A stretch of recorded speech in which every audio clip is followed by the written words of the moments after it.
the FBI flooded the building with light and blasted them with sounds like dentist drills. Welcome to Watch Mojo. Today we're discussing more heinous deeds committed by the FBI. For our criteria, we're only considering completely confirmed misdeeds. USA Gymnastics, in concert with the FBI and the Olympic Committee, were working together to conceal that Larry Nassar was a predator.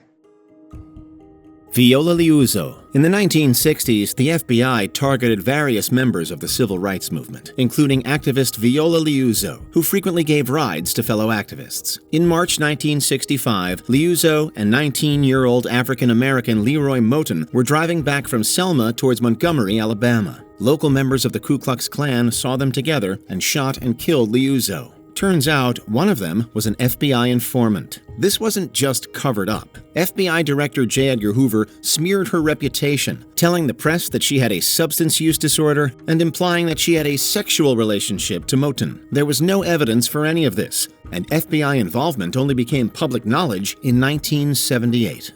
The death of Ibrahim Todashev. The Boston Marathon bombing of 2013 was a major tragedy, and if you've seen our previous FBI video, you'll know they don't have the best track record for handling tragedies. A month later, they interviewed Ibrahim Todashev, a friend of the bombers. He wasn't even nervous because he's not involved in anything. After being interviewed for 8 hours in his apartment, Todashev allegedly attacked them, and FBI agent Aaron McFarlane shot him dead. They subsequently delayed releasing the autopsy report, which eventually revealed that he was shot 7 times, none from close range. He didn't do nothing. I know him. He just wanted everything to be over. The agent responsible had already been sued twice for police brutality, and many believe it was actually a murder. My life after they killed my sons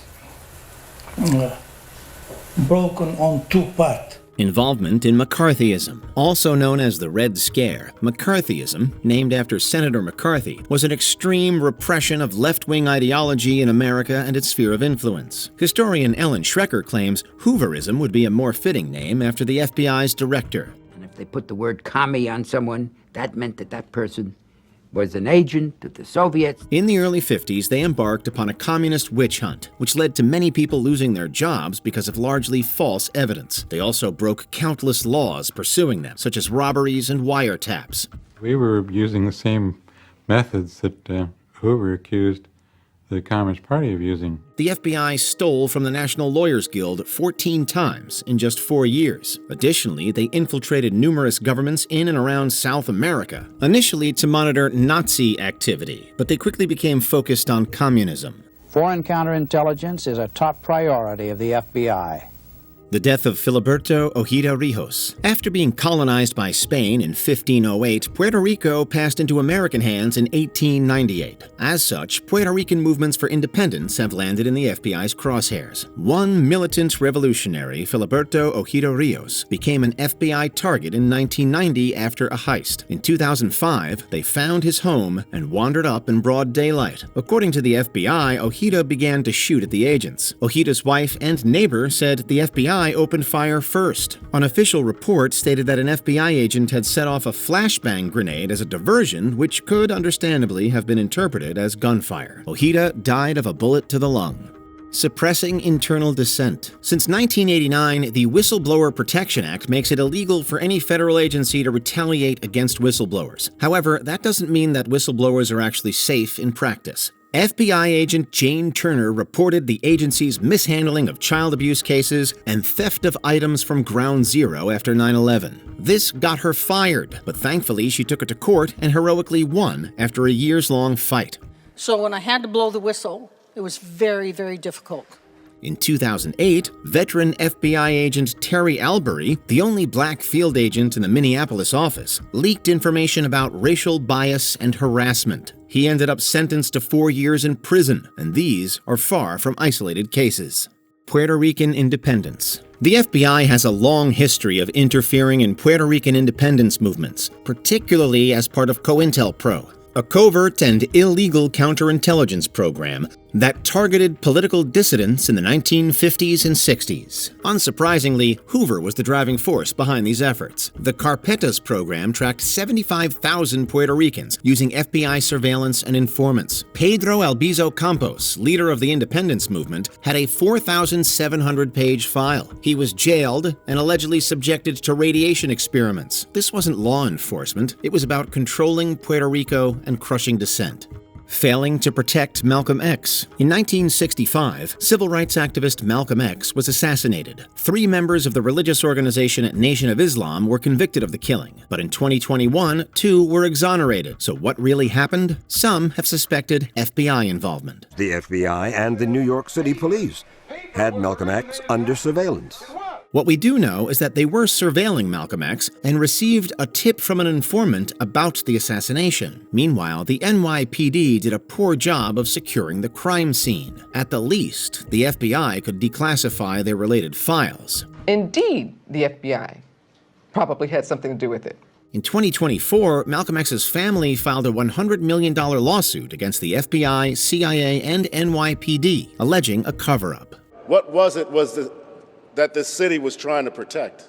Wounded Knee Operation. In 1973, 200 Oglala Lakota and American Indian Movement followers occupied Wounded Knee in South Dakota for 71 days, protesting the corruption of tribal President Richard Wilson. The protesters called for a federal investigation of corruption on reservations in South Dakota. The FBI had already been targeting the American Indian Movement through COINTELPRO. Even so, given that this was also the site of the infamous Wounded Knee Massacre in 1890, you might assume that the government would feel reluctant to exercise a heavy hand. They were shooting machine gun fire at us, tracers coming at us at nighttime, just like a war zone. Well, FBI agents and the United States Marshal Service laid siege to the town, and in the ensuing confrontation, 2 Native Americans were killed and over a dozen other people wounded. The White House will not negotiate while guns are pointed at federal officials in Wounded Knee.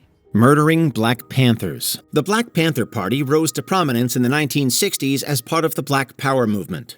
The FBI is now watching the Panthers' every move. FBI Director J. Edgar Hoover called them, quote, the greatest threat to internal security of the country. In 1969, the FBI orchestrated a raid on the Chicago apartment of 21-year-old Fred Hampton, chairman of the Illinois Black Panthers. Black people need some peace. White people need some peace. If we are going to have to fight, we're going to have to struggle. In the early hours of December 4th, Hampton, who had been drugged, was asleep with his fiancée when a police team entered his home. His fiancée, who was 8.5 months pregnant, was dragged out of the room as police shot and killed Hampton. Police fired over 100 shots, while only 1 bullet came from the Panthers, triggered by a death convulsion after Hampton's comrade was gunned down. Based on film, that all the bullets coming into that apartment came from one direction, and that was from the police side. Larry Nassar. Between 1996 and 2014, many members of the U.S. women's national gymnastics team fell victim to Larry Nassar in the largest sexual abuse scandal in American sports history. This guy is despicable. This guy is disgusting. Nassar, the team doctor, exploited his position to assault more than 260 women, many of them gymnasts. Olympic gold medalist Michaela Maroney reported it to the FBI, but said the agents ignored her claims and falsified her statements. Not only did the FBI not report my abuse, but when they eventually documented my report 17 months later, they made entirely false claims about what I said. Nassar was convicted in 2017 and sentenced to 60 years in federal prison. If he survives, he will serve 2 additional sentences in Michigan, both with a minimum of 40 years. I just signed your death warrant. Richard Jewell. In the summer of 1996, Centennial Olympic Park in Atlanta, Georgia, was the site of a terrorist attack. A pipe bomb exploded, but security guard Richard Jewell had spotted the suspicious bag early and helped evacuate the area, saving lives. Despite his heroism, the FBI, struggling to find a culprit, focused on Jewell as their prime suspect. Television cameras surrounded Jewell's apartment as federal agents searched for evidence. Though he was never charged, the media vilified him, destroying his reputation. Still tailed by FBI agents and unable to get a job, his only source of income is now a telephone hotline. 2 years later, the real bomber Eric Rudolph was caught, but by then the damage was done. The agents responsible faced little consequences and remained employed by the FBI. For 88 days, I lived a nightmare. For 88 days, my mother lived a nightmare too. Before we continue, be sure to subscribe to our channel and ring the bell to get notified about our latest videos. You have the option to be notified for occasional videos or all of them. If you're on your phone, make sure you go into Settings and switch on your notifications. The Waco Massacre. The Branch Davidians were a Christian cult at the Mount Carmel compound near Waco, Texas. In 1993, the U.S. government launched a siege following a failed ATF raid, which had been compromised when the Davidians were alerted in advance. The ATF learned from an undercover agent that Koresh knew they were coming. They didn't turn back. The standoff lasted 51 days, culminating in an FBI-led assault with tear gas. This is not an assault. We are not entering the building. Shortly after, a fire consumed the compound, killing at least 76 people, including 20 to 28 children. The fire's cause remains disputed. Some believe it resulted from the tear gas's flammability and gunfire, while the government claims that the Davidians set it themselves. The FBI denies firing live rounds that day. The siege deeply influenced extremist Timothy McVeigh, who carried out the 1995 Oklahoma City bombing in retaliation. It was an act of cowardice, and it was evil. Were there any more egregious crimes we forgot to include? Leave them in the comments. We know that these FBI agents have committed an obvious crime